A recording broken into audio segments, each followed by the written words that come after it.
नुकताच अधिक मास सुरू होत आहे. अधिक मासाचं आणि आपूपदानाचं महत्त्व आपण जाणून घेतो आहे.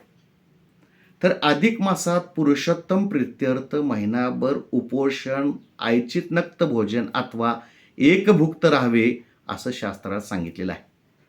अशक्त जो असेल, निदान या 4 प्रकारापैकी एक प्रकार तर एक दिवस तर त्यांनी पाळावा.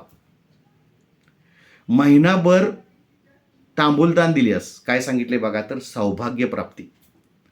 देवापुढे अखंड दीप लावल्यास लक्ष्मी प्राप्ती.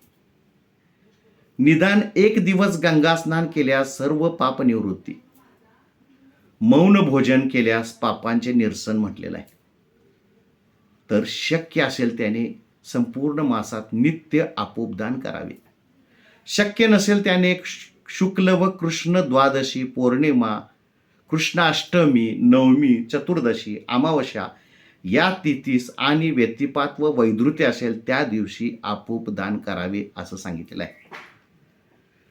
अति अशक्ताने वरील दिवसापैकी एका दिवशी अथवा श्रद्धाभक्ती उत्पन्न होईल अशा दिवशी आपूपदान करावे. आपूप म्हणजे अनारसे.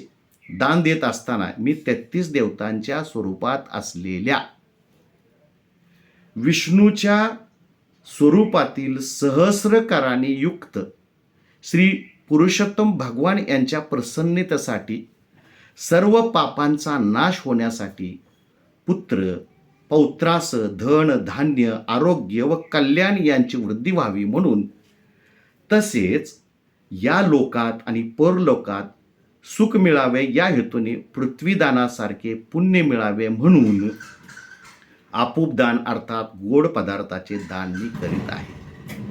या आपूपदानामुळे आपूपातील छिद्रांच्या संख्येप्रमाणे हजारो वर्ष स्वर्ग व लोकात वास मिळावा आणि शास्त्रात सांगितलेले सर्व पुण्यफल मिळावे, प्राप्त व्हावे या उद्देशाने मी या मलमासात आपूपदान करीत आहे असे म्हणा. मी पुरुषोत्तम भगवान विष्णू यांची कृपा मिळावी या इच्छेने हे सर्व आवश्यक वस्तूंनी युक्त असे 33 आपूपांचे दान दक्षिणेसह अर्थात दक्षिणा देऊन आणि तांबूल अर्थात पान सुपारी सहित तुम्हाला अर्पण करीत आहे असे म्हणून दान द्यावे. आता मित्रांनो, दान घेत असताना तुमच्याकडून हे पात्र अर्थात भांडे जे उत्तम अन्नाने भरलेले आहे आणि तुपासह आहे, मी ते स्वीकार करीत आहे. तुमच्यावर सूर्यदेव अर्थात दिवाकर प्रसन्न होवत असे म्हणून दान घ्यावे.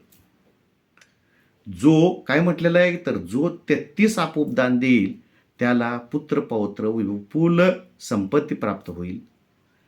सध्याच्या काळामध्ये अनेक लोक अधिक मासानिमित्त वेगवेगळ्या वस्तूंचे दान देखील देत असतात.